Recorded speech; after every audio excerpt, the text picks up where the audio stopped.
You know, it's funny. I was thinking about those old diaries we kept as teenagers, all Hmm. that angst and dreams, Hmm. makes you wonder why we did that. Right. Well, turns out there's a reason. Oh, yeah. Putting pen to paper or even fingers to keyboard Hmm. can be really powerful for our mental well-being. Yeah, even as adults. That's what we're diving into today, journaling for emotional wellness. Interesting. We've got an excerpt from a guide. It's called Journaling for Emotional Wellness. Okay. And it's all about using journaling to manage things like stress and anxiety, even depression. Makes sense. We'll uncover the science behind it, give you some tips to get started. Cool. So whether you're dealing with a stressful week or facing a specific challenge or even just looking to boost your overall well-being, Yeah. this deep dive is for you. I'm curious to learn more about the link between journaling and a more holistic approach to wellness. That's a great place to start. Okay. See, a lot of people think journaling is just about venting frustrations, but it's so much more than that. It's Mm. about actively engaging with your thoughts and emotions I see. to gain clarity and a sense of control. So it's like having a conversation with yourself. Yeah, but in written form, That's a good way to put it. when you journal, you're externalizing your inner world, Mm. giving shape to those feelings and anxieties. Yeah, those can often feel overwhelming. Like taking a jumbled mess of thoughts Uh-huh. and laying them out in a way that you can actually examine. Right, instead of them just swirling around in your head. Exactly. You can step back and get a better perspective. That shift in perspective can be incredibly empowering. Instead of feeling like you're at the mercy of your emotions You start to understand their triggers. and gain a degree of control over them. Speaking of triggers, the guide mentions that journaling can help you track them. That's interesting. It's almost like becoming a detective of your own emotions, I like that analogy. gathering evidence, looking for patterns. In your thoughts, feelings, and behaviors. You might start to notice that your anxiety spikes whenever you have a big presentation at work. Sure. Or that you feel more down in the evenings. Being aware of those patterns can be the first step in developing coping mechanisms. Exactly. So it's not about ignoring those negative feelings. It's Right. about understanding where they come from, Yeah. figuring out how to manage them. This is where the connection to a holistic approach to well-being comes in. Holistic meaning, Meaning whole person, okay. addressing all aspects of your well-being, not just your mental health. So that could include things like Meditation, balanced diet, regular exercise. good sleep, avoiding substance abuse. It's all connected. So your journal could actually become like a personal wellness tracker. That's a great way to think about it. You could jot down your meals, your workouts. How well you slept? It could help you stay accountable to all those good habits. It's all about recognizing the interconnectedness of our mind and body. When you prioritize your physical health, it often has a positive ripple effect on your mental and emotional well-being. And vice versa. Now, how about the how of journaling? Right.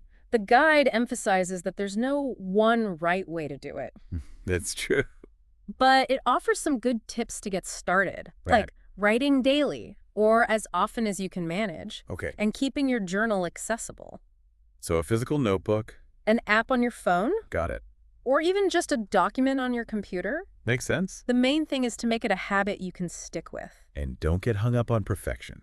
You mean like the writing itself? Yeah, it's not about beautifully crafted prose. It's about being honest and authentic with yourself. Embrace the freedom of the format. Okay, so what could that look like? It can be words, it can be doodles. It can even be a mix. Precisely. So just let your thoughts flow freely. Without judgment. Your journal is your own private space, To explore your inner world. a sanctuary from the pressures and expectations of the outside world. It's your safe space. You get to decide whether to share it with anyone or keep it completely private. And creating a sense of ritual around your journaling practice can be incredibly beneficial. I think so too. Find a quiet corner, light a candle, put on some relaxing music, whatever helps you feel grounded and present. Like a mini vacation for your mind. I love that. It can be a way to really reconnect with yourself and prioritize your well-being.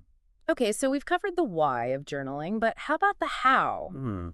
Are there specific techniques or prompts that can help us get the most out of this practice? That's a great question. And the beauty of journaling is that it's incredibly adaptable. Okay. There's no one right way to do it. But there are some approaches that can be particularly helpful depending on what you're hoping to achieve. Can you give us some examples? Sure. I'm sure our listener would love to hear about some specific techniques. Absolutely. Yeah. Let's say you're struggling with anxiety. Have you ever heard of worry dumping? Worry dumping. Yeah.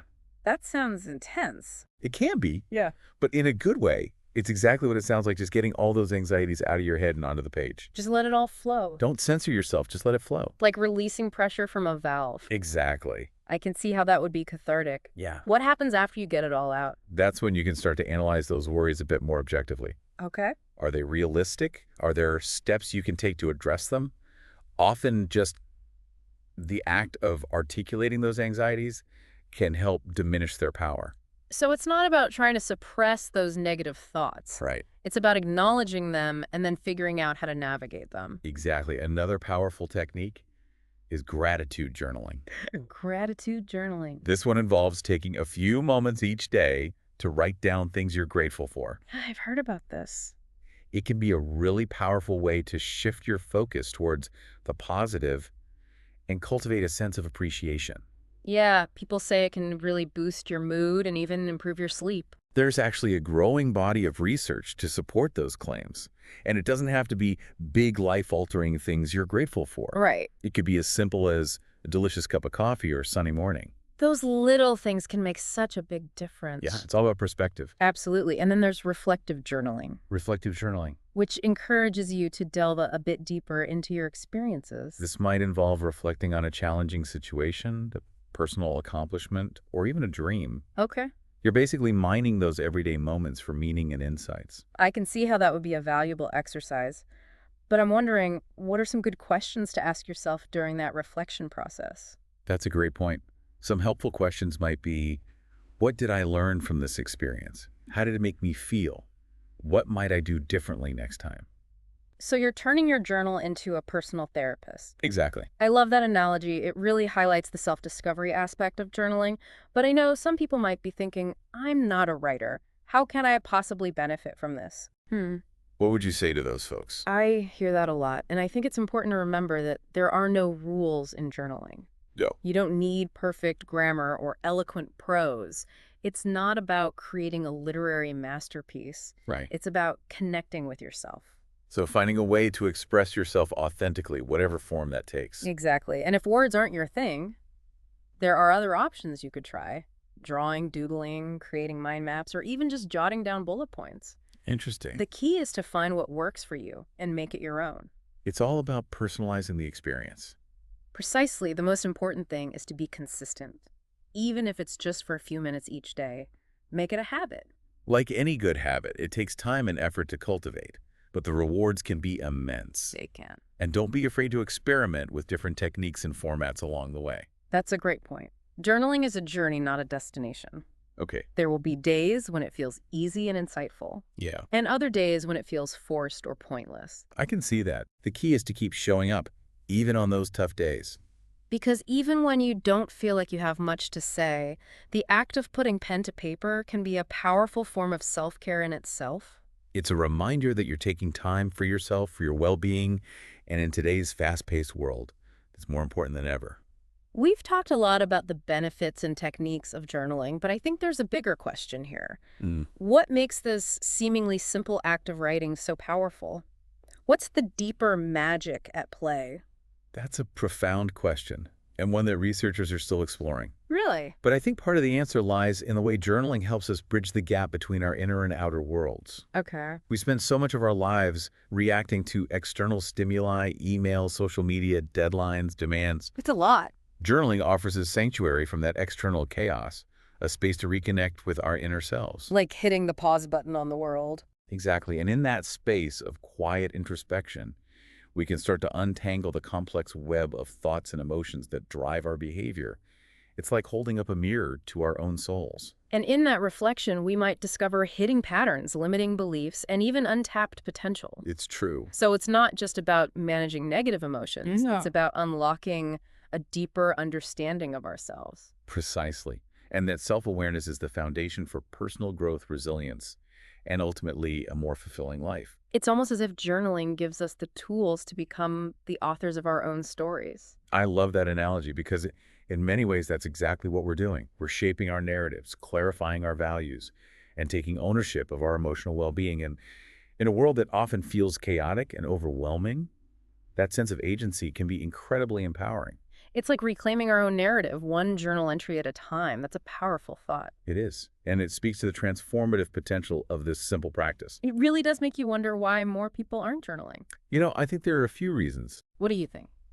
Some people might feel intimidated Intimidated. by the idea of journaling. They might Yeah. think they need to be a good writer or have something profound to say. Right, but we've already talked about that. Exactly. It's more about the process Yeah. than the product.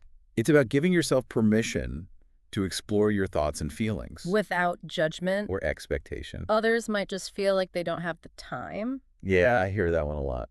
But surely they can find 5 or 10 minutes a day. I think so. We always make time for things that are important to us. Right. If we prioritize our mental and emotional well-being, Yeah.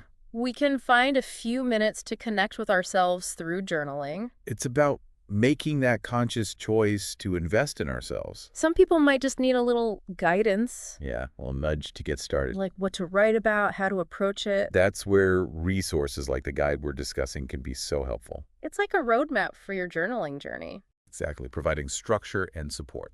So to wrap things up, Yeah. we've learned that journaling is a powerful tool for emotional wellness, Simple, accessible, adaptable. to your own needs and preferences, A valuable part of a holistic approach to well-being, cultivating self-awareness, managing stress and anxiety, and even unlocking your full potential. giving yourself the space to process your emotions, gain clarity. Become the author of your own story. Beautifully put. I hope our listeners are feeling inspired to start their own journaling adventure. Me too. And remember, you don't need to be a writer to benefit. Just start putting those thoughts and feelings down on paper. You might be surprised by what you discover.